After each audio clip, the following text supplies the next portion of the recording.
अस्सलाम वालेकुम दोस्तों। जावास्क्रिप्ट का इंट्रोडक्शन तो आप देख ही चुके होंगे और ये जावास्क्रिप्ट की पहली क्लास है। तो शुरू करते हैं हम। जावास्क्रिप्ट एक बहुत ही मकबूल प्रोग्रामिंग लैंग्वेज है और ये वेब पेज, प्रोसेस डेटा वगैरह की इंटरेक्टिविटी के लिए इस्तेमाल होती है और इसी तरह मुख्तलिफ़ एप्लीकेशंस भी बनाती है। ये एक क्लाइंट साइड लैंग्वेज है। चलें अब हम जावास्क्रिप्ट पर काम करना शुरू करते हैं। इंट्रोडक्शन तो एक तवील आप पहले ही देख चुके हैं। जावास्क्रिप्ट एचटीएमएल के अंदर भी इस्तेमाल हो सकती है और अलग फ़ाइल में भी इस्तेमाल हो सकती है। और एचटीएमएल के अंदर जावास्क्रिप्ट के कोड लाजमन स्क्रिप्ट के टैग के दरमियान होंगे।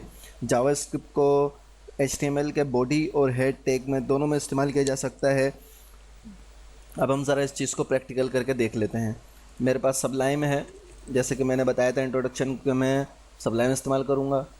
तो सबसे पहले मैं इस फाइल को डेस्कटॉप पे सेव करता हूँ और डेस्कटॉप पे मैं इसको JS के नाम से सेव करता हूँ, JS.html, या इसको मैं HTML कर देता हूँ, HTML.html।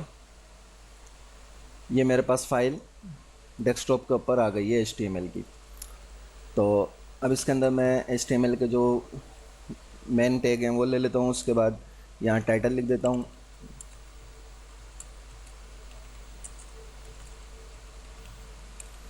JavaScript tutorial. और अब जैसे कि मैंने पहले बताया था कि सबसे पहले हमें क्या लेना होगा, स्क्रिप्ट का टैग लेना होगा।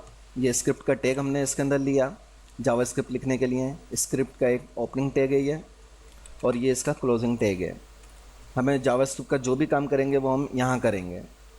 इसके स्क्रिप्ट टैग ओपन और क्लोज के दरमियान हम काम करेंगे जावास्क्रिप्ट का। अच्छा, जावास्क्रिप्ट के अंदर एक ये इसने डिफ़ॉल्ट लिख दिया type. Type is equal to text slash JavaScript. ये पहले लिखा जाता था लेकिन अब इसको नहीं लिखा जाता। जब से HTML5 है तो HTML5 से पहले इसको लिखा जाता था, टाइप वगैरह इसकी लिखी जाती थी।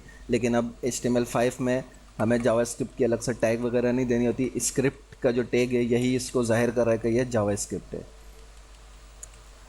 तो अब हम यहाँ पे जावास्क्रिप्ट का कोड लिखेंगे और जावास्क्रिप्ट का कोड मैं पहले लिख रहा हूँ, बाद में आपको इसकी डिटेल बताऊंगा कि ये क्या है। document.write, यहाँ पे मैं लिखता हूँ फ्री टेक्नोलॉजी ट्यूटर।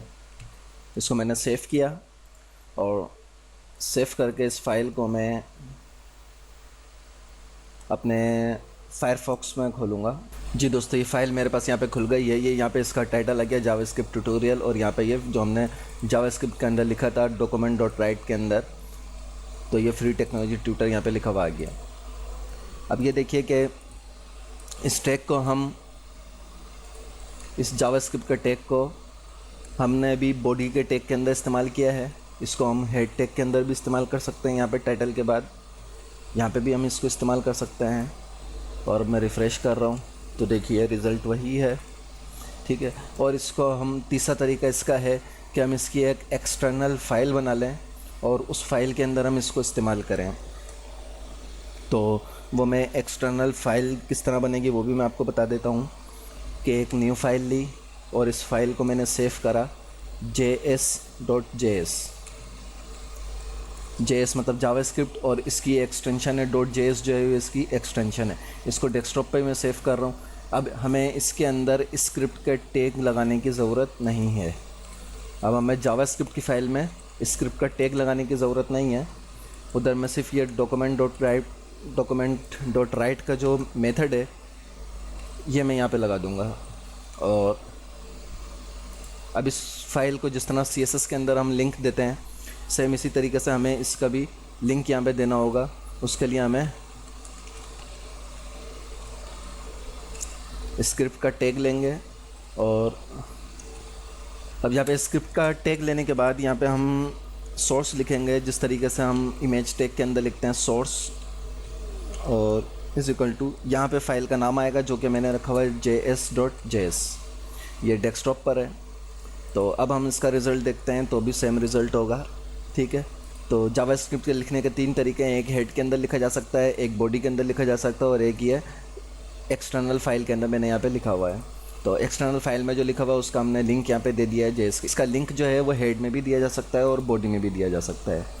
अच्छा, आपको मैं ये बताऊं कि ज़्यादा फ़ायदा जो है या ज़्यादातर जो इस्तेमाल किया जाता है वो जावास्क्रिप्ट की एक्सटर्नल फाइल, यानी ये जो हमने अलग से फ़ाइल बनाई है इसमें लिखी जाती है। उसकी वजह ये होती है कि सारा कोड जब एक ही फ़ाइल के अंदर होगा तो वो फ़ाइल लोड होने में बहुत टाइम लेती है। तो जब HTML की फ़ाइल अलग होगी, CSS की फ़ाइल अलग होगी और जावास्क्रिप्ट की फ़ाइल अलग अलग होगी, तो वो सब फाइलें अलग अलग लोड होंगी और जल्दी लोड हो जाएंगी। और एक्सटर्नल फाइल को इस्तेमाल करने के कुछ एडवांटेज और भी होते हैं, जैसे कि HTML और जावास्क्रिप्ट कोड अलग अलग होते हैं, ताकि इसको अगर हम कभी मेंटेन करना हो वो भी आसान हो जाता है मेंटेन करना, और इसको रीड करना भी आसान होता है। और इसके साथ साथ जो कैशे होता है हमारे ब्राउज़र का, वो कैशे जो है जावास्क्रिप्ट की फ़ाइल को स्पीड में जो है वो पढ़ लेता है और स्पीड में पढ़ने के बाद उसका पेज को लोड कर देता है जब फाइल अलग होती है। तो एक्सटर्नल फाइल की बात कर रहा हूँ। अच्छा, अब हम बात यहाँ पे ये कर लेते हैं, ये जो हमने डॉक्यूमेंट डॉट राइट का फंक्शन लिखा है ये एक्चुअली एक ऑब्जेक्ट और एक उसका मेथड है जो कि बहुत आगे की चीज़ है। लेकिन बस इतना याद रखिए कि हम जब हमें पेज के ऊपर कोई चीज़ प्रिंट करानी होगी, कोई चीज़ हम चाहते हैं कि वो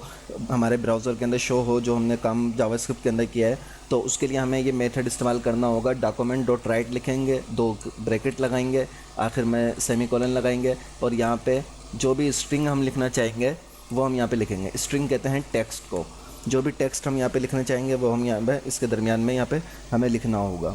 अच्छा, ये फंक्शन जो है वो HTML और टेक्स्ट दोनों को जो है वो लिख सकता है, लिखने के लिए इस्तेमाल होता है। तो अब हम इसी के अंदर जो है वो HTML के टैग वगैरह इस्तेमाल करके देखते हैं और टेक्स्ट को जो है वो कुछ फॉर्मेट करके देखते हैं। अब फॉर एग्ज़ाम्पल मेरे पास यही टेक्स्ट है, तो इसको मैं ज़रा H1 की हेडिंग दे दूँ जिस तरह उसमें देते हैं हम। इसको H1 की हेडिंग दी और इसको मैं सेव करता हूँ, रिफ़्रेश करा तो देखें फ्री टेक्नोलॉजी ट्यूटर ये H1 की हेडिंग में आ गया है। अच्छा दोस्तों, हमने इसके अंदर जो है वो HTML के टैग इस्तेमाल करके देख लिए और जिस तरीके से मैंने आपको बताया कि एक्सटर्नल फाइल में भी इस्तेमाल होता है और बॉडी टैग में भी इस्तेमाल होता है और उसके साथ साथ जो है ये हेड में भी इस्तेमाल होता है। तो ज़्यादा बेहतर यह है कि हम इसको एक्सटर्नल फाइल में तो इस्तेमाल करें, लेकिन अगर हमें HTML के फाइल में भी जो है इसको इस्तेमाल करना हो तो हम इसको बॉडी टैग के अंदर जो है वो जावास्क्रिप्ट को इस्तेमाल किया जाए, ये ज़्यादा बेहतर है हेड टैग से ज़्यादा। लेकिन हेड टैग में भी बाज़ औक़ात ज़रूरत पड़ती है तो हमें हेड टैग में भी इस्तेमाल कर सकते हैं। मैं अभी आपको जो है वो इन दोनों का फ़र्क बता रहा हूँ कि हेड टैग में और बॉडी टैग में इस्तेमाल करने से क्या फ़र्क होता है। तो ये जावास्क्रिप्ट की जो फ़ाइल है इसको मैं यहाँ से हटा देता हूँ थोड़ी देर के लिए, या इसको कमेंट कर देता हूँ मैं। इसको मैंने कमेंट कर दिया दोस्तों, मैंने इसको कमेंट कर दिया है। कमेंट करने के बाद अब मैं इसमें एक अलर्ट बॉक्स बनाता हूँ और वो अलर्ट बॉक्स से पहले मुझे टैग खोलने होंगे। स्क्रिप्ट का टैग मैंने खोला और उसके बाद अब मैं बॉडी के अंदर एक अलर्ट बॉक्स जो है वो बनाता हूँ। ये अलर्ट बॉक्स क्या है ये हम बाद में पढ़ेंगे, अभी मैं सिर्फ आपको एक समझाना चाह रहा हूँ कोई एक चीज़ कि हम स्क्रिप्ट टैग को बॉडी में इस्तेमाल करेंगे तो पेज लोडिंग कैसी होगी और हेड में इस्तेमाल करेंगे तो पेज लोडिंग कैसी होगी। दिस इज़ एन अलर्ट, ये एक अलर्ट है, ये मैंने सेव करा। सेव करने के बाद ये देखें आपके इसके अंदर मुझे एक हेडिंग लिखनी होगी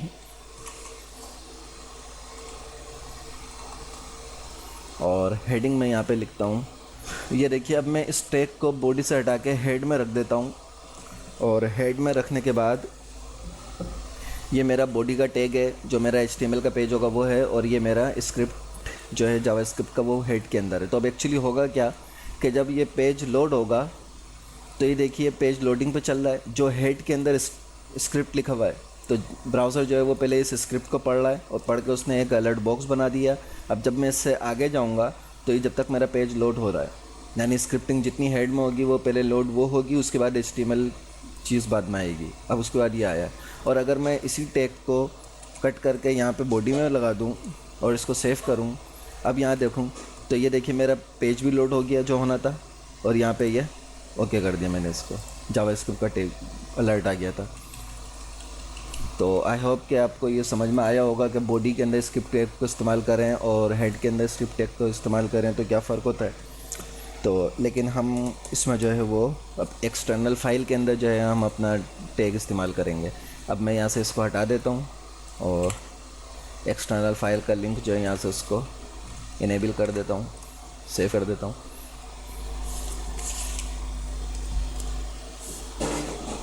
और इसके अंदर एक चीज़ और है जो मैं आपको इसी वीडियो के अंदर बता दूं। जिस तरीके से HTML में कमेंट हमने लगाया था और इसी तरीके से हमने CSS के अंदर कमेंट थे, तो हर लैंग्वेज में कमेंट होते हैं, जावास्क्रिप्ट के अंदर भी कमेंट होते हैं।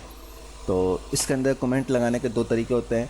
एक तो ये है कि हम डबल स्लैश जो है वो लगाएं, ये तो ये कमेंट हो गया, सही है। लेकिन इसके अलावा स्लैश और स्टेरिक अगर हम लगाएं तो वो जो है वो